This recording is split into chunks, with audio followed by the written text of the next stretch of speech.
Assalamualaikum warahmatullahi wabarakatuh. Terima kasih kepada Bu Astri selaku dosen pengampu mata kuliah Etika Profesi dan Bisnis. Di sini saya akan presentasikan tentang pengertian etika dan Good Corporate Governance atau dikenal GCG. Sebelum itu, perkenalkan, nama saya Prisa Helanda Auriska, kelas 6C, Prodi Akuntansi, NIM 2232090060. Kita akan memasuki pengertian etika. Secara etimologis, kata etika berasal dari bahasa Yunani kuno, yaitu etikos yang artinya timbul dari suatu kebiasaan. Dalam hal ini, etika memiliki sudut pandang normatif di mana objeknya adalah manusia dan perbuatannya. Etika bersifat normatif, artinya etika memberikan pedoman atau norma tentang bagaimana seharusnya seseorang bertindak. Etika tidak hanya menjelaskan apa yang terjadi, tetapi juga memberikan arahan tentang apa yang dianggap baik atau buruk. Etika mencakup analisis dan penerapan konsep seperti benar, salah, baik, buruk, dan tanggung jawab. Kata lain untuk etika ialah moralitas yang berasal dari bahasa Latin mores yang berarti kebiasaan. Moralitas berpusat pada benar dan salah dalam perilaku manusia. Oleh karena itu, etika berkaitan dengan pertanyaan tentang bagaimana orang akan berperilaku terhadap sesamanya. Selanjutnya ada pengertian GCG. Menurut Cadbury Committee of United Kingdom, GCG adalah seperangkat peraturan yang mengatur hubungan antara pemegang saham, pengurus perusahaan, pihak kreditur, pemerintah, karyawan, serta para pemegang kepentingan internal dan eksternal lainnya yang berkaitan dengan hak-hak dan kewajiban mereka. Atau dengan kata lain, suatu sistem yang mengarahkan dan mengendalikan perusahaan. Yang kedua, menurut Krishna Agus tahun 2006, GCG adalah tata kelola perusahaan yang baik sebagai suatu sistem yang mengatur hubungan peran dewan komisaris, peran direksi, pemegang saham, dan pemangku kepentingan lainnya. Selanjutnya ada prinsip GCG. Menurut Menteri Negara BUMN, ada 5 prinsip, yaitu yang pertama kewajaran atau fairness, yang kedua transparansi, yang ketiga akuntabilitas, yang keempat pertanggungjawaban, yang kelima kemandirian. Selanjutnya ada contoh studi kasus skandal PT Asuransi Jiwasraya tahun 2019.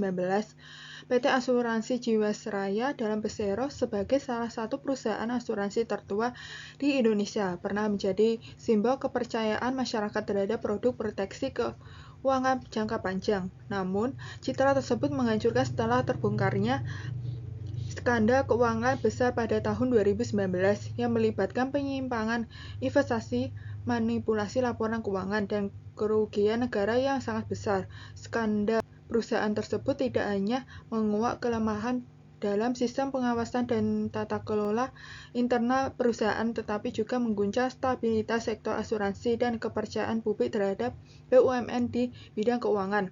Selanjutnya ada akar masalah. Dalam PT tersebut sebenarnya telah terdeteksi sejak tahun 2006, ketika BPK menemukan defisit ekuitas dan praktik manipulasi akuntansi. Namun bukannya memperbaiki kinerja, perusahaan malah meluncurkan produk JS Saving Plan pada tahun 2009 yang menawarkan bunga tinggi antara 9-13%, jauh di atas rata-rata bunga pasar. Produk ini menjadi daya tarik utama bagi investor retail. Namun model investasinya tidak didukung dengan portofolio investasi yang sehat. Selanjutnya, dana melalui JS Saving Plan justru diinvestasikan ke saham-saham gorengan dan reksadana yang tidak berkualitas serta dikelola oleh pihak yang memiliki konflik kepentingan. Praktik ini jelas pihak yang memiliki konflik kepentingan dalam pengelolaan investasi. Untuk menutupi kegagalan tersebut, PT tersebut melakukan window dressing terhadap laporan keuangan, yaitu dengan mencatat pendapatan belum terrealisasi sebagai laba. Akibat dari akumulasi kesalahan ini, pada Oktober tahun 2018 PT tersebut gagal membayar klaim nasabah dan total kewajiban yang tidak dibayarkan mencapai 12,4 triliun pada akhir tahun 2019.